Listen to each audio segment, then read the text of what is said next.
So guys আপনারা দেখতে পাচ্ছেন আগামীকালকে আমরা বাইরে নিয়েছিলাম বন্ধে বাইরে পাততে, যে এগুলো বাইরগুলো নিয়েছিলাম পাততে, কিন্তু আমরা আমরা তিনটে মাগুর পাইছি। বললে মাগুর আপনি দেখেন আপনারা কি খবর মাগুরগুলার। গো এগুলো কি দেখতেই তো হচ্ছেন, এগুলো কি অলরেডি সেই লেভেলে মাগুর মাছ আইনি গাইস। এই যে মাছ, এটা আমাদের অন্তত মাছ আছে, কিন্তু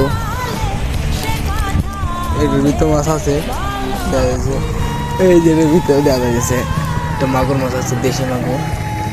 এই দেখেন কয়েক গ্রাম মাগুরে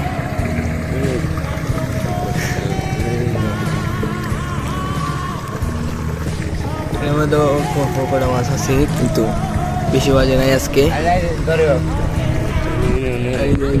আমার বন্ধু যে সাপটা ফালছে, সেই লেভেলে মাগুর মাছ। অসাধারণ মাছ, এই অসাধারণ। একটু মাঝখানে ফালেন আপনারা, দেখি মাগুর মাছটা কিরকম। এখানে ছাড়েন, দেখি আমরা ধরতে পারি কিনা। ফালেন টেকা আমরা ধরতে পারছি কিনা। এই যে ধরেছিলাম একটুর জন্য, কিছু ধরতে পারি নাই।